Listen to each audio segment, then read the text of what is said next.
sumayan, mas tabis pa sa iban. Pag inyo mailawan, inyong ginibalik-balikan pa. Masa ang presyo, barato, pagsaboroso. Pag inyo mailawan, hindi ipag-inulsulan. Papalit nga sumayan, mas tabis pa sa iban. Pag inyo mailawan, inyong ginibalik-balikan pa. Masa ang presyo, barato, pagsaboroso. Pag inyo mailawan, hindi ipag-inulsulan. Come here and don't think twice, we gotta show my rights. I assure you that the food we serve is very nice. 100% papalips niya timplada. Hindi ka magtingala, papalips niya tirada. Ilawin, ilawin nyo, ilawin, ilawin nyo, ganit ilawin, ilawin nyo, ilawin, ilawin nyo.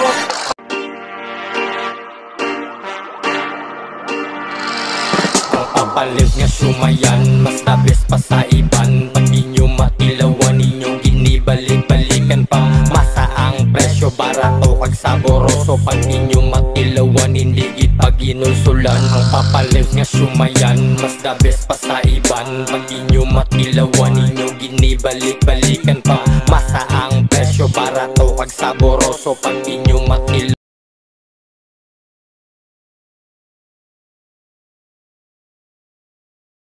Hello guys, magandang hapon sa inyong lahat. Paalis na sana ako papunta sa city para magtinda ng aking siomai, siomaras, ano? Ngunit malakas ng ulan. So, siguro magkwentuhan lang tayo, huwag na tayo magtinda.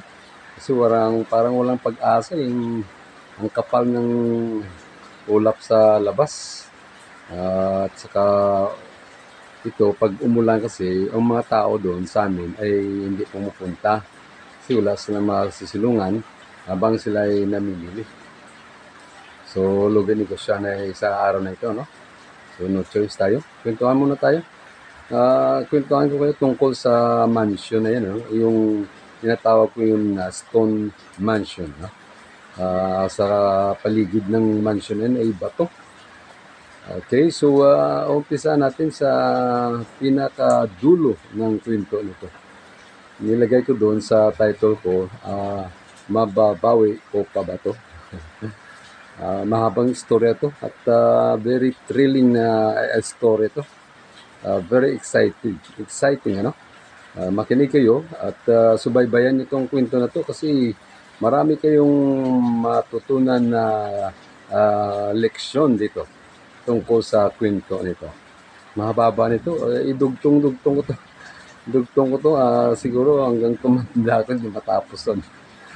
Okay, so, actually, nung unang panahon, 1982, no? 1982.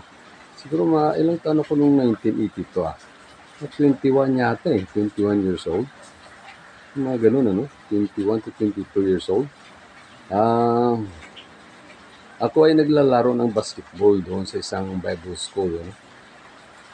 Tinawag ako ng kaibigan ko na isang manager ng Dal Factory na pinag-arian. Ibig sabihin yung may-ari nun, yung may-ari nun ay very popular artist, no? Sa Amerika. Tawag namin sa kanya si Sir Sam. Sir Sam, no? The creator, the founder of Precious Moments product, ano? So yan ang boss namin, big time yung boss namin kasi well known sa buong mundo yan. Idugtong ko yung nangyari sa kanya noong last week, ano?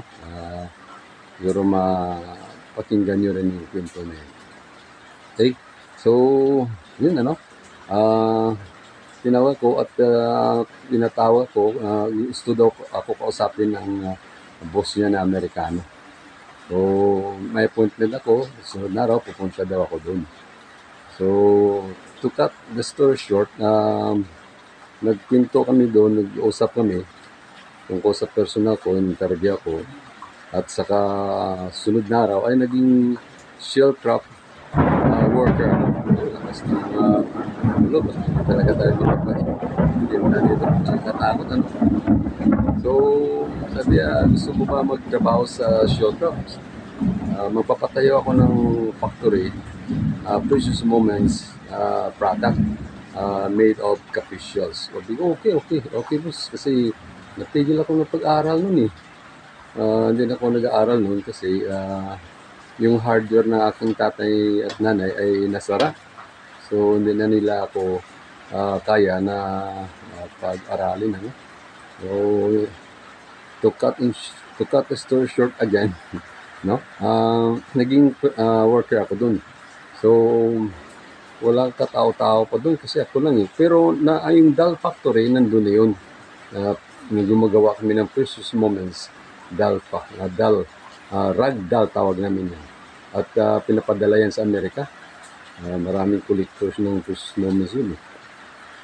So, nag-create si Sir Sam ng idea na magawa ng ornaments made of capricious ornaments, Precious Moments design. Okay, so let's go, no? Para madali itong kwento natin. So, natayo yung building na yan para sa Showcraft Factory.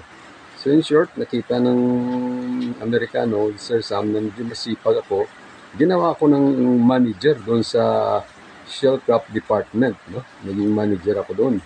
Tapos yung kaibigan ko ay umalis din, no? Pumunta ng Amerika para mag-aral doon. So, doon pumunta siya, pinag-aral ng Amerikano. Yung time na yun, walang manager doon sa doll factory kasi umalis siya eh. Merong nag-take over yung babae, parang OIC na mag-manage ng doll factory. Ngunit sa habang ako yung nagtatrabaho, ginawa ko ng general manager na. Naging general manager ako ng factory na yun. So, hinahawakan ko yung doll department at saka shell department. So, pabalik-balik ako dun sa Manila para process ng papers, yung trabaho ko. At saka magsubaybay ng mga supervisor dun sa company na yun. So, let's go, no? Okay, so, in short, general manager ako sa factory na yun. Pagkatapos nun ay nag-create si Sir Sam ng isang foundation, no? Naging presidente ako ng foundation. Nag-support kami sa mga ministry, mga ministers, no? Nagpapatayo ng mga simbahan, no? Maraming simbahan na napatayo namin noon yung foundation din. At saka mga binibigyan namin ng mga sasakyan. Lalo sa Maynila, binigyan taxi, tatlong taxi driver, binigyan namin ng kotse para gawing taxi, ano? Sa nakausap na ni Sir Samin, binigyan na kagad. Pero magkwento din tayo dyan, marami tayong ikwento dyan. Darating tayo dyan bakit siya ay nag-donate ng simbahan at nagbibigay ng mga kotse, ng marami pa. Very generous person to si Samuel Butcher. Okay, so naging general manager ako ng factory at saka presidente ng foundation. So, sa aming pag-usap, sabi ko po Sir Sam, Sir, wala akong bahay.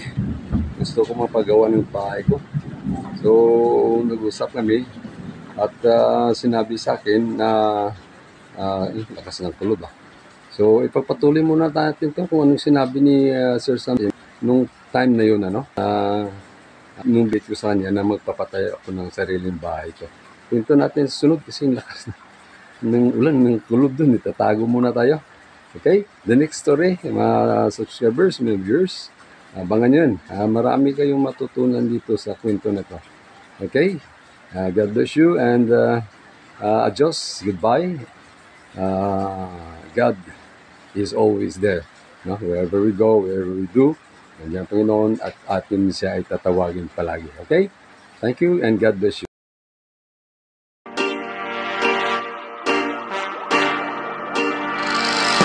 papalit nga sumayan, mas tabis pa sa iban. Pag di nyo matilawan, inyong ginibalik-balikan pa.